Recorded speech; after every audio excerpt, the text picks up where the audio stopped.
J'ai reçu sous TikTok, j'ai reçu un commentaire d'un auditeur qui m'écoute là, sur cette plateforme-là et qui m'a mis au défi de, lui prouver que, un promoteur immobilier ou un investisseur immobilier, ça crée de la richesse. Donc, comment est-ce que ça crée de la richesse, qu'on soit un investisseur, qu'on soit un promoteur immobilier? Là, aujourd'hui, je vais les mettre dans le même pot pour faire une petite synthèse sur cet élément-là, sur cette question-là.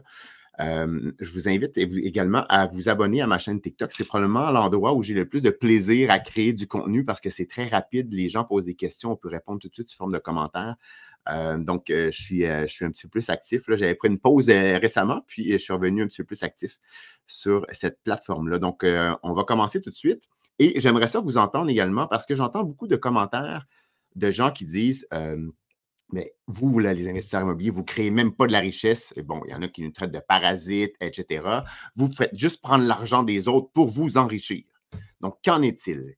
Mon point de vue, mon opinion, chacun a le droit à son opinion, mais j'aimerais bien vous entendre si oui ou non. Marquez-les dans les commentaires, puis je vais vous lire après coup. Si oui ou non, vous avez déjà eu des commentaires comme ça, un peu négatifs, un peu péjoratifs par rapport au fait d'investir en immobilier et le fait qu'on loue à des personnes qui ne sont pas propriétaires. Hein, donc, on loue à des locataires.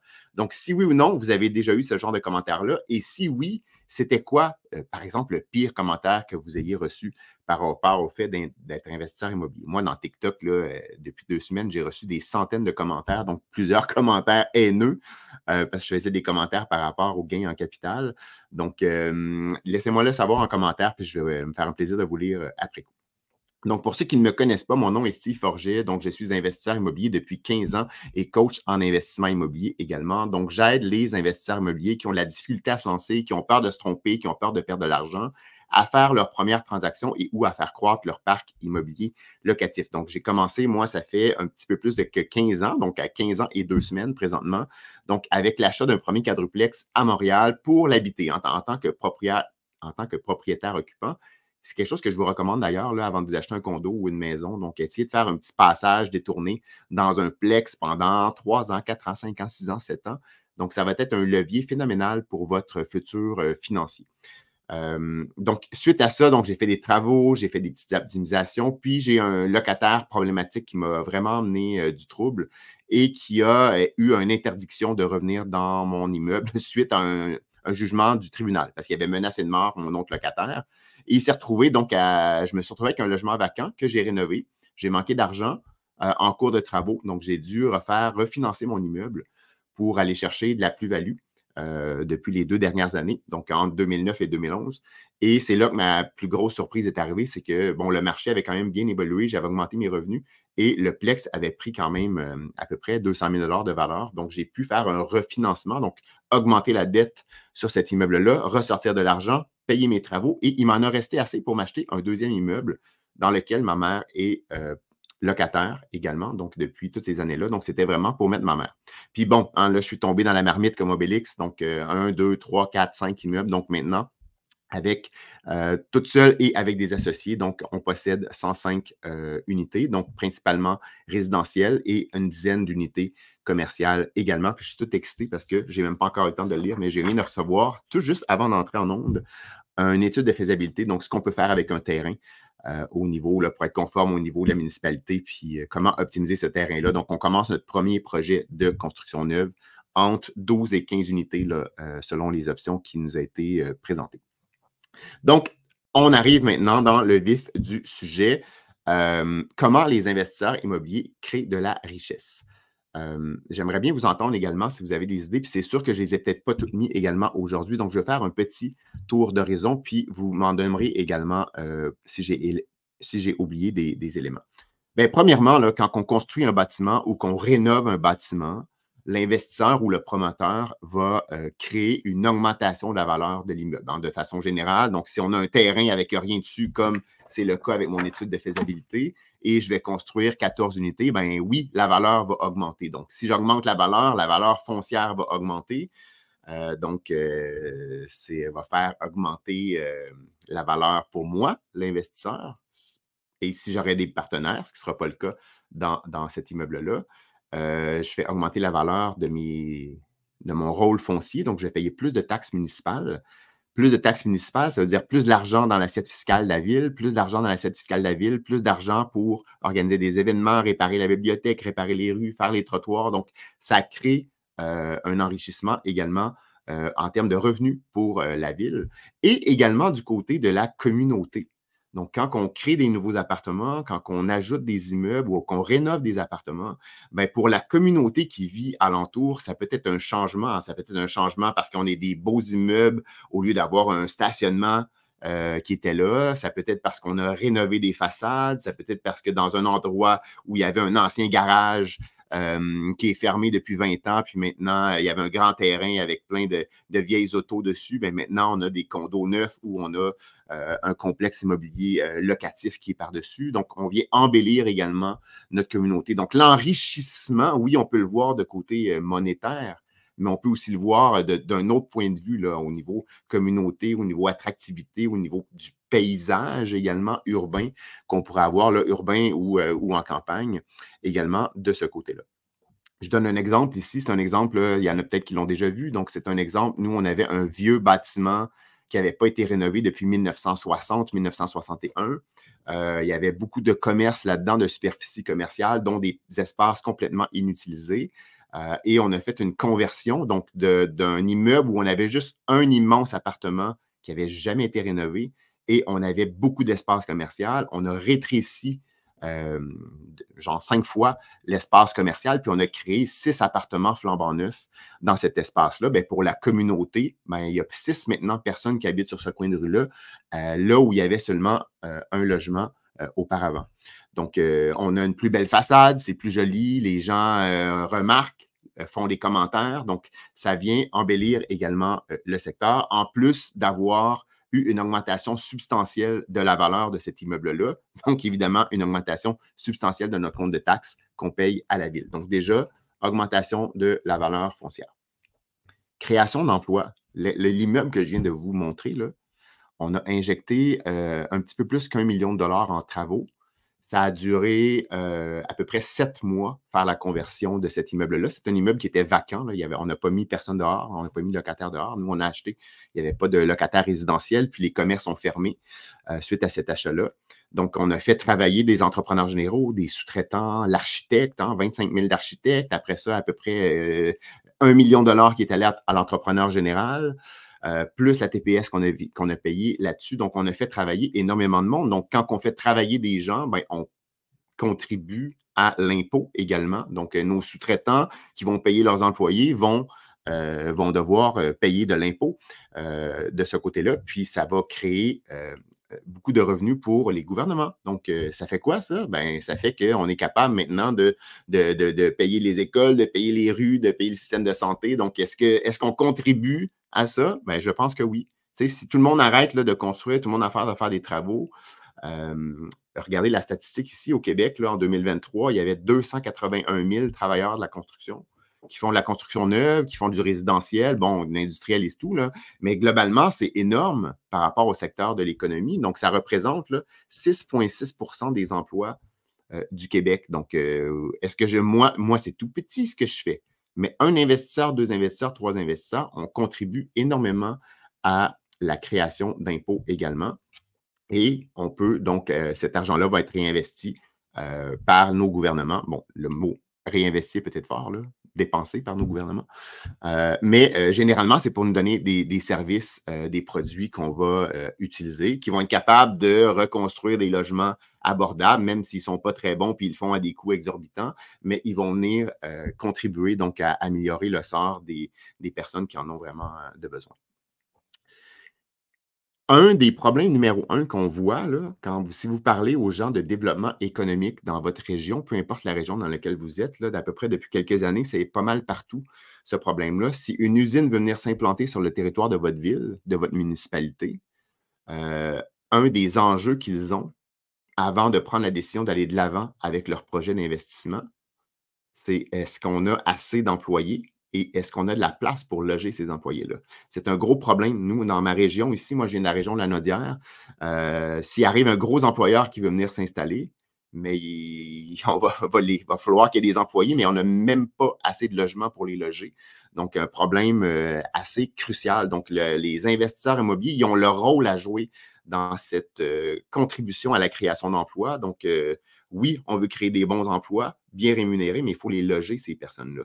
Donc, nous, on reçoit des appels constamment d'employeurs qui font venir, par exemple, des travailleurs étrangers pour venir travailler à l'hôpital, dans les usines qu'on a dans la région, auprès des garages du mécanique maintenant qui font venir également des gens de l'étranger. Donc, on a besoin de travailleurs, mais on n'a pas de logement pour les mettre. Donc, si on ajoute des logements, on rénove des logements, puis on vient régler une petite partie de cette pénurie de logements-là, bien, on va contribuer à la création d'emplois, puis à l'économie générale de la province. Je viens de vous mettre le premier immeuble que je vous ai montré tout à l'heure, qu'on avait changé la façade. Si vous regardez l'image de gauche, c'était un entrepôt de fourrure. Donc, sur 2 étages. Là, un entrepôt de fourrure en 2020, là, 2024. C'est pas. On ne court pas les rues là, pour aller faire entreposer nos manteaux de fourrure. Hein. C'est rare qu'on voit des gens s'acheter des manteaux de fourrure, mais c'était ça, nous, l'immeuble. Une bonne partie de l'immeuble, c'était un immense entrepôt réfrigéré ou climatisé pour entreposer là, à l'époque, quand à l'époque où c'était très populaire. Et maintenant, pour ce même espace-là, où vous voyez, c'est notre inspecteur qui était monté dans une échelle, ben, on a créé 6 appartements. Donc, j'étais allé chercher tantôt des petites photos dans mon téléphone là, de ces logements-là. Donc, c'est l'équivalent de condos neufs. Là. Ils sont tous uniques. Ce n'est pas des boîtes carrées. Ils ont vraiment des caractéristiques uniques, ces appartements-là. À l'endroit où on avait un espace commercial inutilisé qui servait plus à rien ou presque à rien. Là. Donc, ça vient aider la communauté. Ça vient aussi créer des nouveaux logements, comme je disais tout à l'heure, puis ça va créer toute une vie sociale autour de ce secteur-là, là où il n'y en avait pas. Okay? Donc là, à l'époque, là, quand j'ai construit, à l'époque, ça fait 3-4 ans, là, quand on a fait cet immeuble-là, des appartements neufs au centre-ville de ma petite ville, il n'y en avait pas eu beaucoup dans les dernières décennies. Il y avait un immeuble récent qui avait été fait, mais ça contribue à emmener du monde qui viennent vivre au centre-ville et qui viennent contribuer à faire des achats, à aller au dépanneur, à aller au restaurant, à aller à l'épicerie. Donc, quand on pense là, au centre-ville de Montréal, pourquoi souvent le centre-ville de Montréal va mieux que beaucoup d'autres centres-villes en Amérique du Nord, même s'il y a des défis, là, mais c'est parce qu'on a un centre-ville qui est vivant avec des gens qui y vivent, avec des familles ou des célibataires ou des étudiants qui y vivent dans des appartements. Ils ne sont pas juste en banlieue. On est en plein cœur. Mais ça, c'est qui a fait ça? C'est les promoteurs immobiliers qui ont, depuis 20 ans, créé des nouveaux logements, des nouvelles tours à condos. Donc, on a contribué à avoir un centre-ville vivant où les gens habitent et ne viennent pas juste travailler. Donc, le soir, c'est vivant, ces centres-villes-là. Donc, augmenter l'offre de logement, donc crucial en cette période depuis quelques années où on a une grave pénurie. Et ça peut aussi, au niveau économique, le fait qu'on ajoute, et je pense que c'est une des seules solutions là, pour, contrairement à tous les groupes là, de défense de locataires qui veulent juste réglementer les augmentations de loyers, qui veulent ils veulent baisser l'âge pour que les personnes âgées soient protégées, pour qu'on ne puisse plus les expulser. Moi, je pense que ça va se tourner contre eux. Là. La seule solution pour empêcher l'augmentation rapide des prix des loyers, c'est quoi? C'est d'augmenter l'offre de logements, donc construire, construire, construire. Et ça va aider à moyen terme, parce que là, on ne construit pas assez vite, à stabiliser ou à, qui sait, réduire le prix des logements. Là, vous me dites, ça ne se peut pas. Ben, allez voir dans certaines villes, là, au Texas, là, par exemple, présentement, il y a tellement eu de surconstruction que les prix des loyers baissent. Donc, ce n'est pas quelque chose qui est impossible. Nous, on ne voit pas à court terme comment on va arriver à ça là, ici au Québec, mais là, je parle de façon générale, donc à travers le monde. L'offre de logement peut stabiliser et ou même contribuer à réduire le prix des habitations. Stimuler l'économie locale. Donc, faites juste penser, là, quand je construis un immeuble ou que je rénove un immeuble, je vais, mon petite étude de faisabilité qui m'a coûté 4 600 $. Je viens de faire travailler donc un cabinet d'architecte. Je vais contribuer donc à faire des armoires de cuisine auprès de notre notre gars de cuisine local. Donc, j'ai fait ça, c'est lui qui les fabrique ici. On va utiliser les plombiers locaux, on va utiliser le gars de plancher local, les peintres. Donc, on contribue à cette économie-là. Et nos futurs locataires ou les locataires qui viennent habiter dans nos nouveaux logements, bien, eux vont aller consommer à la boulangerie, à la charcuterie, à la SAQ, etc., du coin. Donc, ça aide à stimuler l'économie locale de ce côté-là. Petite pause publicitaire pour ceux qui n'auraient pas encore vu ma masterclass qui s'appelle « Comment les investisseurs immobiliers parviennent à devenir millionnaires avec seulement 3 immeubles achetés sur une période de 10 ans ».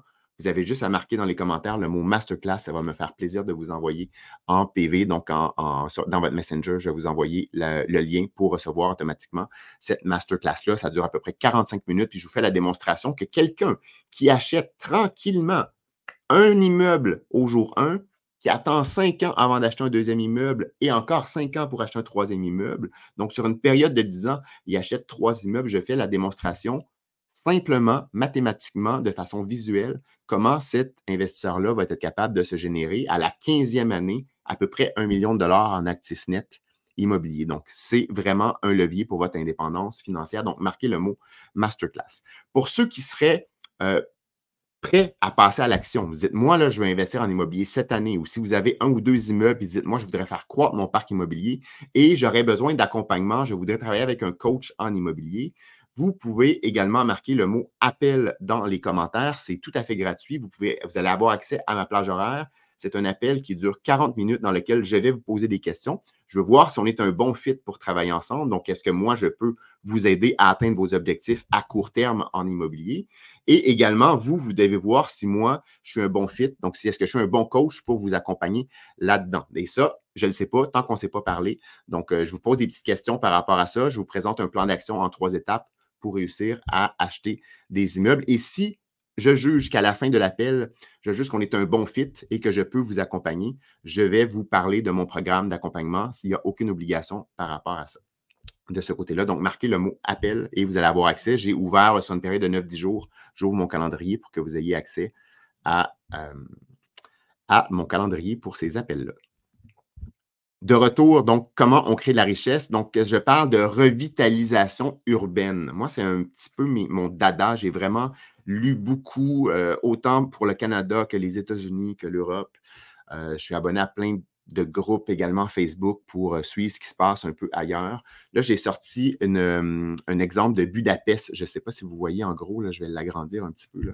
Mais moi, c'est ce qui me fait triper. On a fait quelques projets comme ça dans les 4 dernières années où on prend des bâtiments avec des façades qui n'ont pas été rénovées depuis des années, qui ne sont pas des plaies urbaines, mais qui auraient le mérite d'être mises en valeur.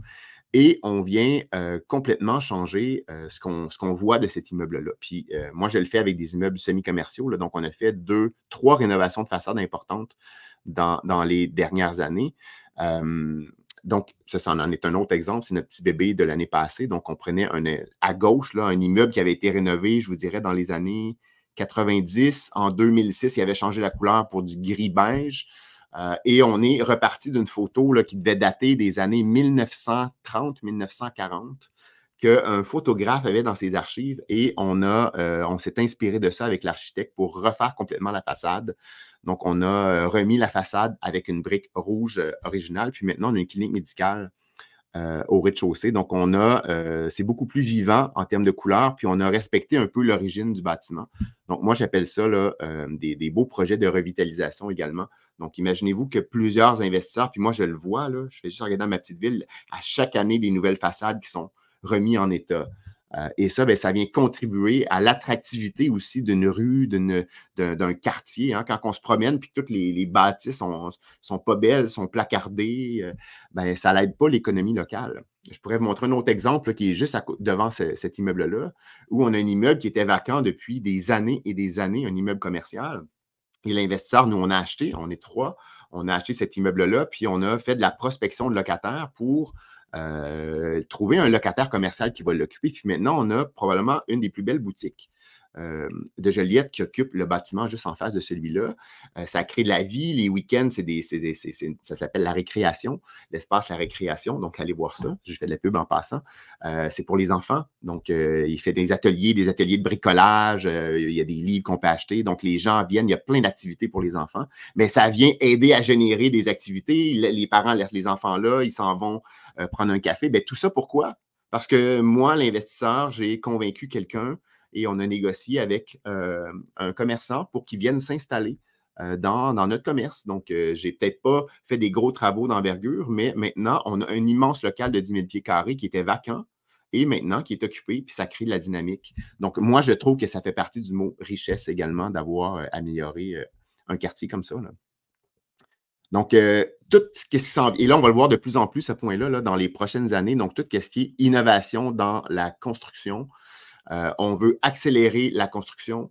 Donc là, il y a toutes sortes de raisons, puis je ne rentre pas là-dedans aujourd'hui, de pourquoi on ne construit pas assez. Oui, il y a les coûts d'intérêt, les coûts de construction qui ont augmenté, et il y a toutes les villes et les réglementations qui retardent de façon phénoménale la construction neuve. Donc, il va falloir que tout le monde innove, et incluant dans les méthodes de construction pour arriver puis construire beaucoup plus rapidement. Donc, innover, ça veut dire aussi améliorer les façons de faire, augmenter notre productivité, et oui, contribuer à améliorer également donc toute la filière de la construction.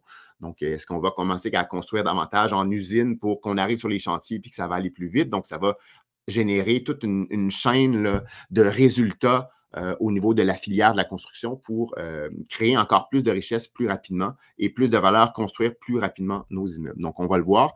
On est beaucoup là-dedans. Là. Nous, on est là-dedans là, présentement, donc avec des immeubles, donc améliorer l'efficacité énergétique de nos immeubles. Un immeuble qui me coûte 30 000 présentement de chauffage et d'électricité par année, puis on devrait diminuer l'année prochaine, là, en 2025, on devrait probablement diminuer par 2 cette facture-là. Ben oui, ça va faire augmenter la valeur de mon immeuble, je l'espère. Puis de 2, ben, l'électricité que je ne consommerai pas ou le gaz naturel que je ne consommerai pas, ben, il va être disponible pour d'autres industries. Puis Hydro-Québec, qui a une grande pénurie d'électricité parce qu'on a des grands projets industriels, ben, le fait, en tant qu'investisseur, d'améliorer l'efficacité énergétique de nos bâtiments, oui, on crée de la valeur pour nous-mêmes, oui, on diminue nos dépenses, oui, nos locataires vont payer moins d'électricité, mais au niveau économique et au niveau plus macro, ben, on contribue également à rendre disponible de l'électricité pour l'immigration qu'on a dans la province et pour le développement industriel et commercial également, là. Puis évidemment, je ne peux pas terminer en parlant de l'investissement, de l'investisseur immobilier qui s'enrichit. Effectivement, oui, on s'enrichit. Hein. Je me faisais accuser là, sur TikTok dernièrement que oui, on pensait juste à nos poches, mais ben non, on ne pense pas juste à nos poches, mais oui, on y pense. C'est une grande partie de pourquoi on fait ça. Hein. Pourquoi qu'on investit en immobilier, ou pourquoi je n'irais pas investir à la bourse, ou pourquoi je ne me partirais pas une compagnie opérante qui vend ses services. Ben, je pourrais très bien faire ça. Je prends la décision d'investir en immobilier, c'est oui pour m'enrichir. Et parce que j'aime ça, et parce que ça va contribuer à ma liberté financière dans quelques années. Moi, je pourrais même vendre quelques immeubles présentement. Là. J'aurais juste à baisser mon taux d'endettement un tout petit peu, puis j'aurais des immeubles là, qui me permettraient de ne plus travailler du tout. Hein. Donc, on a pris la décision de croître, puis de faire croître notre parc immobilier, puis d'améliorer, puis de réinvestir énormément dans notre parc immobilier. Mais si je prends la décision, par exemple, cette année, si je dis, moi, je diminue par 2 mon nombre d'immeubles et j'élimine des dettes sur certains immeubles, j'ai plus besoin de travailler dans la vie, j'ai 46 ans. Donc, uniquement avec les 2 immeubles que je possède personnellement, là, un que j'ai acheté en 2009 et un en 2011, là, si je rediminue les dettes sur ces immeubles-là que j'ai augmenté avec les années pour acheter d'autres immeubles, mais en vendant d'autres immeubles, je peux diminuer mes dettes. J'ai plus besoin de travailler avec mes 2 seuls immeubles achetés il y a 15 et 13 ans. Okay? Donc, oui, ça m'enrichit, puis je ne serais pas gêné de ça, d'avoir créé de la valeur, puis d'avoir amélioré mes logements et d'avoir payé de l'impôt, parce que j'en paye de l'impôt, là. Ce seraient mes immeubles que je possède depuis 15 ans, j'en paye de l'impôt, là. Pas mal à chaque année. Puis, quand je vais vendre mes immeubles, je vais payer du gain en capital. Donc, de l'impôt sur mon gain en capital, ça vient d'augmenter il y a 2 semaines. Je ne suis pas gêné de ça, de dire que je vais payer de l'impôt. Donc, oui, je m'enrichis, mais une bonne partie de cette richesse-là va retourner au gouvernement également pour ne pas avoir honte de contribuer à régler un problème de société. Donc, on ne peut pas se fier uniquement sur les gouvernements pour la création de logements. Et quand vous regardez le coût par logement, quand c'est le gouvernement qui pilote ça avec les logements sociaux, c'est beaucoup plus élevé que ce que le secteur privé est capable de faire. Donc, on est beaucoup plus efficient dans la création de logements que le gouvernement est capable de le faire. Et on entretient bien mieux nos immeubles que nos gouvernements ou nos municipalités sont capables de le faire parce qu'on a un enjeu pécunier à nous. Le fonctionnaire dans sa tour, que le HLM tombe en ruine, ça ne vient pas affecter son salaire. Il va dormir la nuit. Nous, ça peut nous empêcher de dormir la nuit. Donc, on a un côté, un incitatif beaucoup plus important que les fonctionnaires qui vont piloter ces dossiers de logements sociaux-là. Donc, ça en prend, là, je ne suis pas en train de vous dire ça, là, mais ça coûte une fortune à construire quand c'est le public. Donc, on devrait encourager le privé à le faire. Donc, un petit rappel en dernier. Donc, si jamais vous voulez me parler pour voir si je suis le bon coach pour vous et moi, je veux vous parler pour voir si je peux vous aider, voir si on est un bon fit ensemble, aucune obligation. Donc, ce n'est pas un appel de coaching, je le répète, c'est vraiment pour voir si mon programme d'accompagnement est pour vous et si je suis le bon coach pour vous aider. Si je ne suis pas le bon coach, je vais vous rediriger vers la bonne personne. Donc, ça, aucune obligation par rapport à cet appel-là. Donc, c'est tout à fait très, très amical. Donc, j'apprends à vous connaître, vous apprenez à me connaître également de ce côté-là. Donc, marquez le mot appel, puis je vais vous envoyer le petit lien dans votre Messenger. Donc, je vais voir si j'ai des questions et vous répondre. Donc, pour ceux qui doivent quitter, merci beaucoup. Donc, je fais des vidéos comme ça à toutes les semaines. Donc, n'hésitez pas également à venir vous abonner à ma chaîne YouTube où je rediffuse ces petites vidéos-là après les avoir updatées un tout petit peu. Merci beaucoup.